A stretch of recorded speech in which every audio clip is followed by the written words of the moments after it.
Donc voilà, on quitte un peu ce monde de l'achat d'espace dans l'idée pour parler d'inbound marketing et de brand content.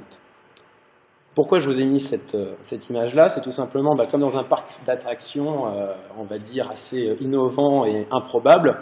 Moi, je ne sais pas du tout ce qu'il y a dans cette structure-là, elle m'attire. J'ai envie de voir à l'intérieur. Et dedans, il y aura une expérience que théoriquement, je ne vais pas oublier parce que je l'aurais vécu nulle part ailleurs. Donc, on parlait de la valeur ajoutée dans le web, dans le digital. Voilà, je vous ai mis un petit melting pot de mots parce qu'au final, la marque et votre idée de se dire la valeur ajoutée de là où je suis, de mon site internet, qu'est-ce que c'est? Ok, la valeur du site, a fortiori, ça va être le service, ça va être le produit qui va être mis en valeur. Et c'est cette notion de en valeur qui est importante au final. On voit, par exemple, au centre, le site internet, les blogs, la page Facebook, etc. Mais on peut voir que ça peut aller jusqu'au lieu de vente, par exemple. La façon dont les commerciaux vont se comporter, par exemple, que ce soit avec des clients ou même avec des sous-traitants, par exemple. Et une notion que j'introduis maintenant, c'est cette notion de gratuité versus de payant. Même si c'est 1 euro c'est payant.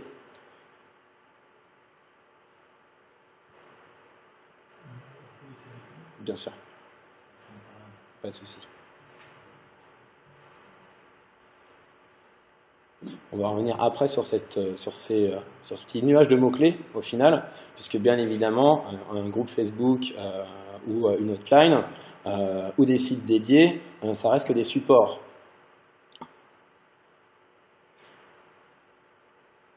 Donc là, il faut réfléchir, il faut réussir à mettre cette cohérence. C'est pas uniquement en sélectionnant le bon support, mais c'est justement choisir la bonne façon de dire les choses et quelles choses dire et à qui.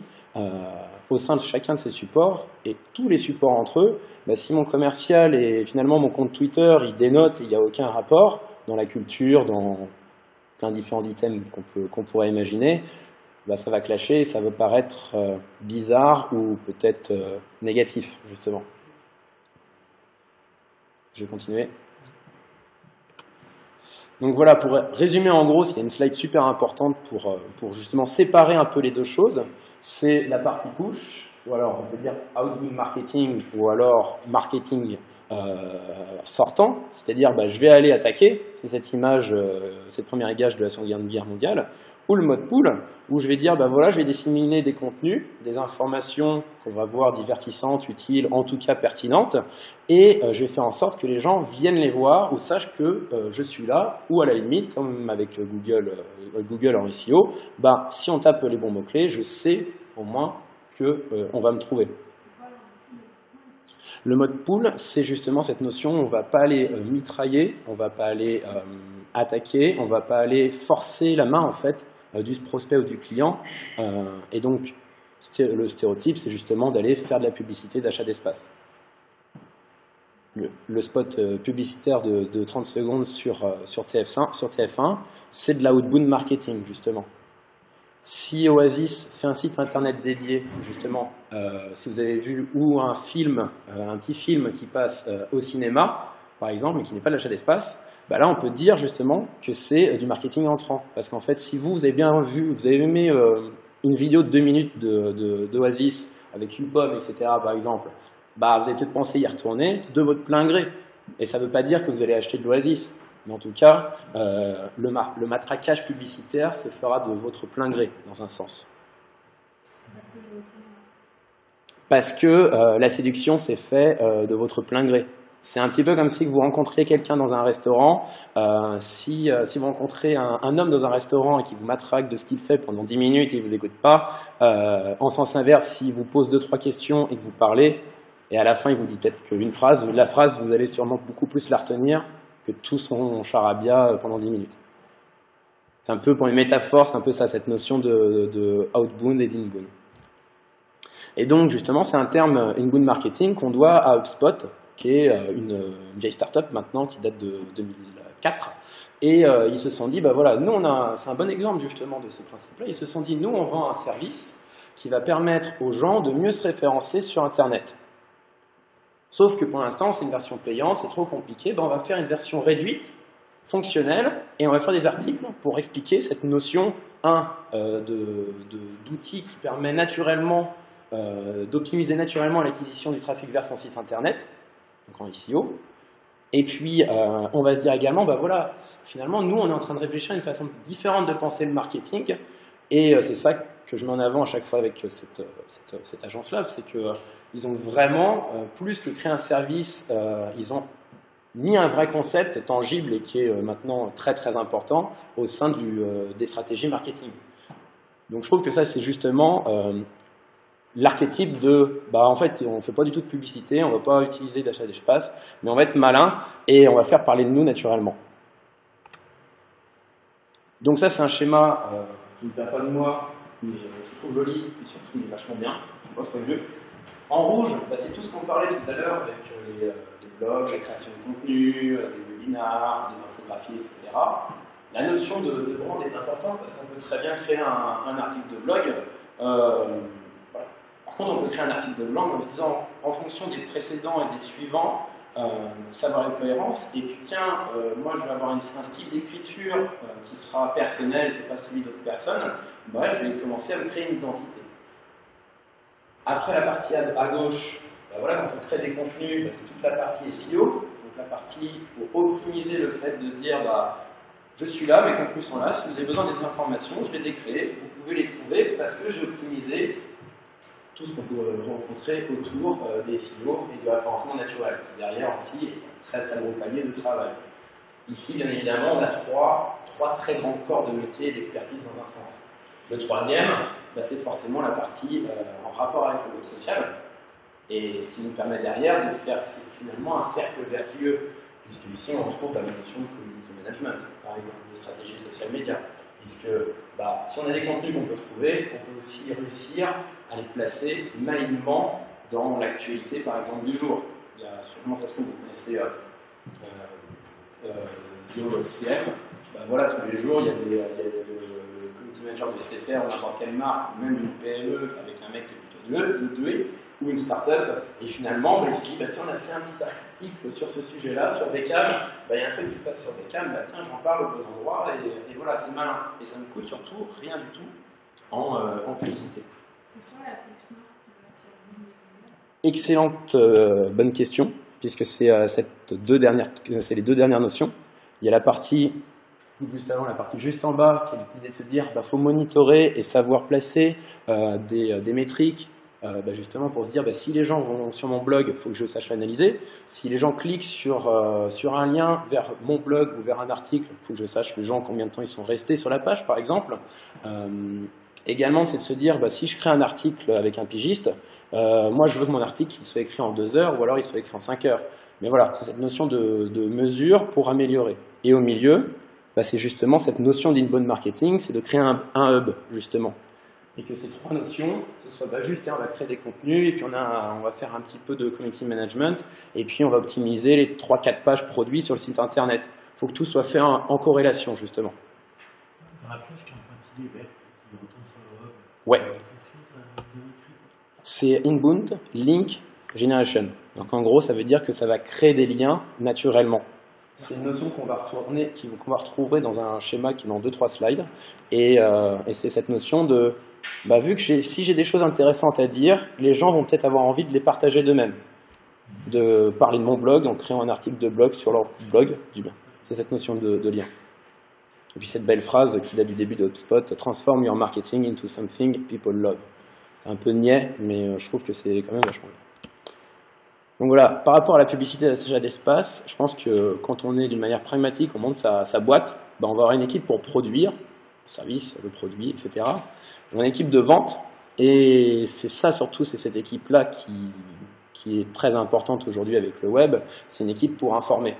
Et l'équipe pour informer, bah, c'est peut-être l'idée de se dire bah, on va diminuer le budget de publicité ou d'achat d'espace, puis on va peut-être recruter des pigistes en freelance, des illustrateurs, des motion makers, et au final, bah, à moyen ou long terme, ça sera justement bien plus pertinent autour de retombées, que ce soit en acquisition de trafic ou en taux de conversion. Donc favoriser l'humain. que de dépenser ou d'investir, parce qu'on reste quand même dans un investissement, d'investir dans l'achat d'espace, dans l'espace publicitaire. Parce que par exemple, vous pouvez avoir un taux X sur votre campagne, par exemple un taux de clic, rien n'approuve que c'est pas un bot qui a cliqué, qui n'a pas cliqué d'ailleurs sur le lien. Quand on est sur un blog ou encore plus sur une publicité mobile, bien souvent la petite croix elle est mal placée et je misclique et puis au final de l'autre côté entreprise on voit qu'il y a eu un clic sur la publicité, mais c'est pas un vrai clic, le consommateur il s'en fiche. Donc c'est cette notion aussi de se dire bah au moins si une personne lit mon article et que j'ai installé un petit outil qui permet de savoir jusqu'où les gens sont allés dans l'article, par exemple, ah bah j'ai vu qu'ils sont allés qu'à la moitié, là on est avec des données qui sont tangibles et utiles justement aussi pour progresser.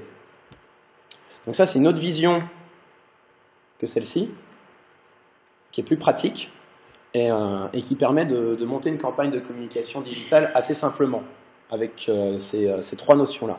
La première, paid, maintenant vous le connaissez, c'est cette notion d'achat d'espace. Donc je vais acheter de l'AdWords, je vais acheter des clés, etc. Je vais faire du display. Le plus important justement, le home tout en bas, c'est ce qu'on parlait, cette notion rouge en haut, de brand content. C'est finalement tout ce que je vais posséder, sans avoir à acheter un espace. C'est mes articles de blog, c'est tout ce qu'on a noté dans la bulle tout à l'heure. C'est donc tout ce que je possède, et ce sont mes écrits, mes illustrations, mes photos, etc., etc., etc. Et ça, on ne peut pas me les enlever, elles sont à moi. Et la dernière brique, et c'est là la plus importante dans un sens, et celle qu'on ne peut pas vraiment maîtriser, c'est la diffusion, la réputation, c'est ce qu'on va dire sur vous. C'est par exemple... tout simplement une campagne de crise, par exemple, avec La Redoute qui s'était passée il y a un an, où toutes les semaines on en dégote, bah voilà, on va dire que l'évolution est finalement chaque seconde, chaque minute, cette notion de earn change. Et on peut se dire, bah, si je veux impacter ces gens-là, bah, c'est peut-être eux qu'il faut toucher, et donc je vais créer ce contenu-là. Mais on ne peut pas le maîtriser. C'est cet aspect aussi, pour faire une métaphore, le earn, c'est un peu cet aspect aussi de téléphone arabe, finalement. On peut essayer d'arriver et se dire, bah, avec mon article de blog qui appartient à la rubrique d'en bas, je vais dire ça. Bah, je vais peut-être mettre un petit peu d'argent sur ma page Facebook paid pour faire un ticket média et être sûr que pendant 10 jours, tous mes fans vont pouvoir lire cet article. Ils vont le voir, en tout cas. Et par contre, après, ce qu'ils vont en dire, est-ce qu'ils vont le partager, etc., bah là, c'est beaucoup moins facile de le maîtriser.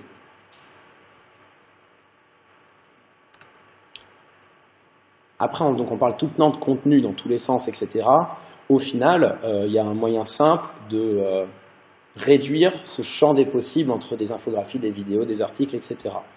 Et donc là, je vais en reparler juste après. C'est un monsieur qui s'appelle Daniel Beau qui a mis ce schéma dans son bouquin en 2009. Donc c'est pas nouveau du tout comme notion. C'est tout d'abord de se dire en premier, tout en haut, bah, on a des articles, des informations, des contenus qui vont être utiles pour informer, pour apprendre. On a une expertise, donc ça c'est forcément quand on est en B2B et qu'on va parler, on va utiliser par exemple, on veut lancer un service pour des professionnels, bah sûrement la notion d'information, d'apprentissage elle est plus importante que le divertissement qu'on trouve en bas à gauche. Si on s'appelle Oasis, informer, apprendre sur la qualité du produit, etc. c'est important, mais bon, distraire et divertir, c'est le nerf de la guerre. On jouer sur l'émotion, sur ce qu'on appelle aussi le capital sympathique, un vieux terme, qui veut dire tout simplement, bah, on peut avoir un capital antipathique auprès, par exemple, du monsieur au fond, parce que, je sais pas, je le vois, j'ai pas envie, je le vois, non. Alors, par contre, dans l'autre sens, bah, je peux me dire, ah bah si, il m'a l'air super sympa, tiens, j'ai bien envie de boire une bière avec lui, papotons. Bah, finalement, c'est aussi là où cette notion de marque, elle n'est pas forcément très éloignée du rapport qu'on a avec les autres personnes. Et en bas à droite, c'est justement ce qu'on va continuer à parler pour le suite de la séance, c'est cette notion d'utilité, de rendre service, avec des termes comme la gratitude, récompenser, les notions de gamification, si par exemple vous faites X fois une chose, bah, vous avez une promotion à la fin. Ou alors vous allez dans une application mobile, vous allez par exemple gagner des points et à la fin gagner quelque chose, que ce soit un badge très joli sur l'application ou un produit gratuit. Et pour complexifier un peu le schéma, même si c'est moins important, les notions en vert, c'est donc dans la partie gauche, on va plus travailler sur la partie inconsciente de la personne, et à droite, bien évidemment, plus sur la notion de conscience, puisqu'on est moins sur de l'émotion. C'est logique. Ça, je vais peut-être pas vous les passer parce qu'il faut avancer. Je pense aussi que Oasis, vous connaissez à peu près, de près ou de loin. Voilà, c'est pour dire, le seul truc que j'aurais à dire ici, c'est sur le YouPom. Parce que donc, si on reprend les codes de YouPorn et on l'éducorise et on le rend mignonnet, mais toujours détectable au premier regard, donc c'est un super travail de design. Mais derrière, ce qui est surtout génial, c'est que les vidéos, c'est pas que des petites images ou des vidéos d'une seconde. Il y a un vrai travail créatif, comme dans la publicité d'achat d'espace, je vous disais au début, pour justement derrière faire en sorte que le earn média, les gens ils en parlent et qu'on ait envie soi-même d'y retourner. Et c'est vrai que moi quand l'effet Papillon est sorti l'année dernière, après tout le reste, je me dis j'ai bien envie de voir ce que ça donne, parce que la production, elle est de qualité. C'est aussi j'y pense, je vous le dis maintenant, c'est aussi pour ça l'intérêt de la brand utility et du marketing utile, c'est que faire rire, c'est pas donné à tout le monde, ça peut coûter super cher de faire un truc joli, sexy, qui a de la gueule, alors que tiens, oui, mon produit fonctionne comme ça et peut-être que les gens ils savent pas vraiment comment ça fonctionne. Tiens, j'ai vu des gens qui sont autour de mon entreprise, ils ont besoin d'un truc.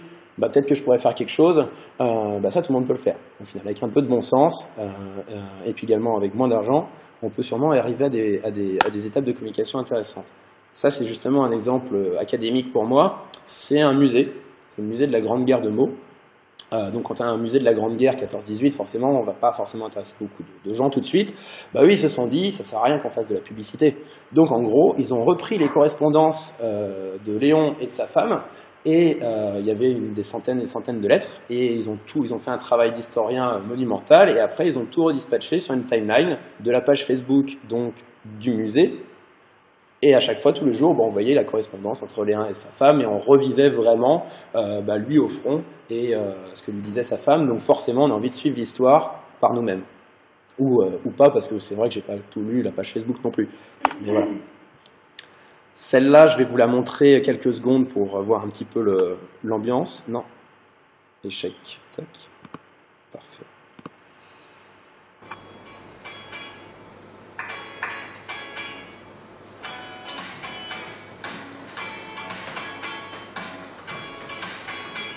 C'est un deuxième Podro, je suis sommelier, également analogue. Je transmets mon expérience à travers des animations analogiques et des dégustations ludiques autour du vin. J'ai eu beaucoup de chance de rencontrer l'année dernière M. Fred Poulot. Le Foodie, c'est une aventure, et ce que l'on fait, c'est qu'on développe des expériences que j'appelle narratives et culinaires pour aider les voyageurs à découvrir la culture à travers la nourriture. Et je me disais, peut-être qu'on pourrait faire des choses autour de l'avenir. Ça m'a marqué parce que personnellement, la bière et le fromage, je trouve que c'est bon, mais je n'avais jamais eu l'idée vraiment de faire par exemple une soirée bière et fromage avec des amis, parce que ça n'est pas un peu de la tête, deux, c'est culturellement pas un truc qui se fait vraiment, et trois, que choisir évidemment. Là où c'est bien produit, c'est que finalement, on sait que c'est fait par là, mais au final ça nous dérange pas.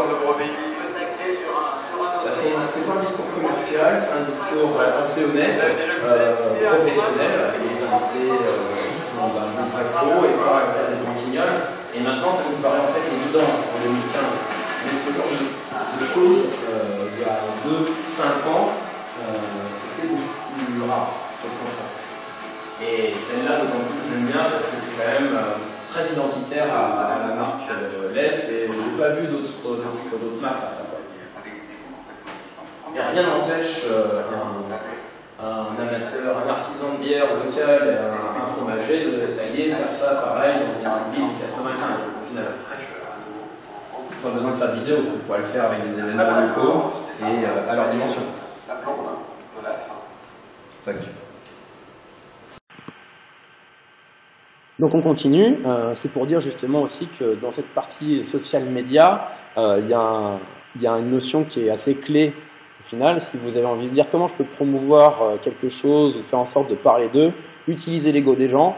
À 99%, c'est la bonne idée, puisque à chaque fois, je vais me mettre en valeur, je vais avoir envie de parler d'eux, etc.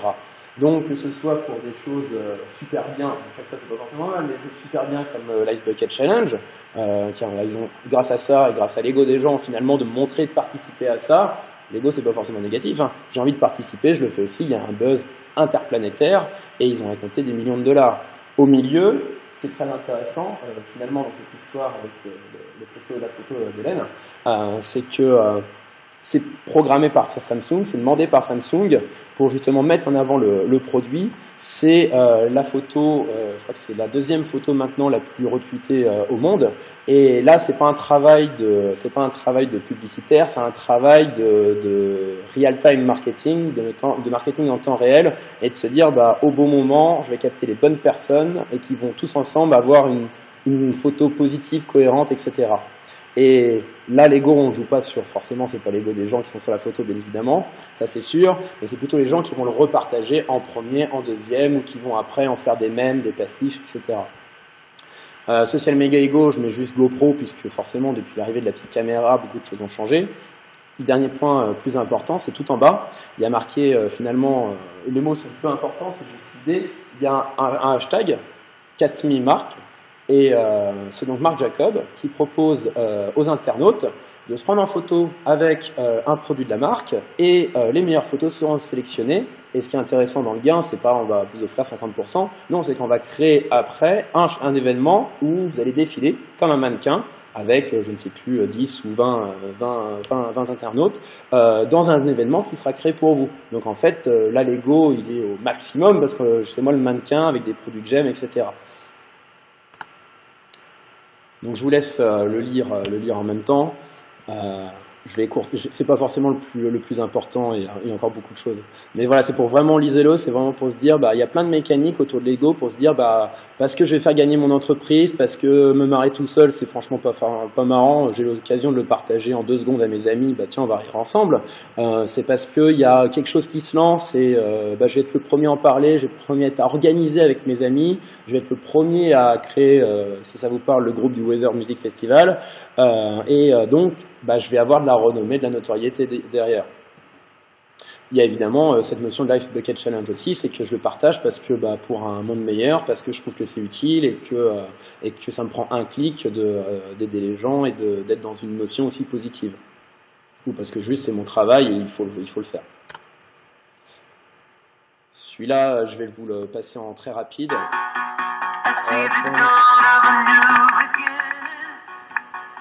Je laisse regarder la vidéo, et le geste surtout. Donc ça, je trouve ça extrêmement malin.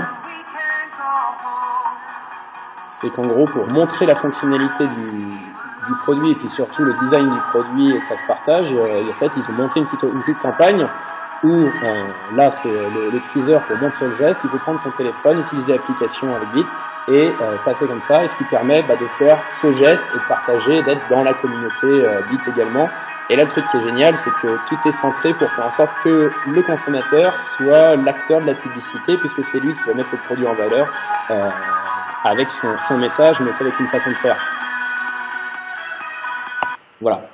Pas besoin d'y passer 3 ans non plus.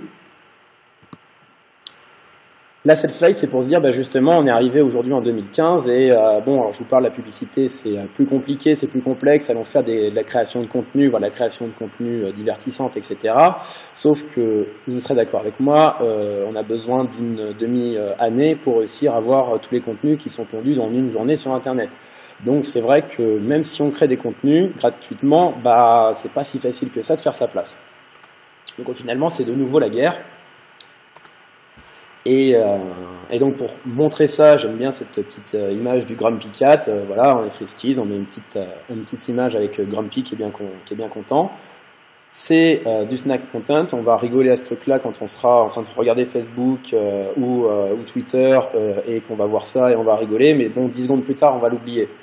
Et c'est cette notion de snack content, c'est de se dire, bah, si vous faites des contenus rigolos, oui, ça va être un peu utile. Si vous faites quelque chose de fort, de puissant et d'émotionnel, peut-être de plus long, peut-être plus complexe, bah, si vous avez les moyens de le produire, cette très haute qualité, c'est là la problématique quand on est une start-up naissance, c'est une grande marque, c'est forcément encore une notion de budget, bah, vous allez être mieux mémorisé, plus partagé, etc. Vous allez faire votre trou.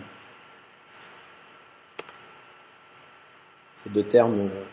c'est pas forcément besoin de les noter, mais c'est pour dire qu'on peut faire des contenus très courts et qui vont se consommer en 3-4 secondes et suffire à eux-mêmes, un peu pour tuer le temps, comme on joue à un jeu vidéo sur son smartphone. Ou de l'autre côté, bah, quelque chose qui est plus lent, qui est plus lourd à lire. On va peut-être mettre 10 minutes à lire, mais on sait qu'on va le lire, on va prendre 10 minutes à le lire sur sa tablette, le soir, dans son lit par exemple.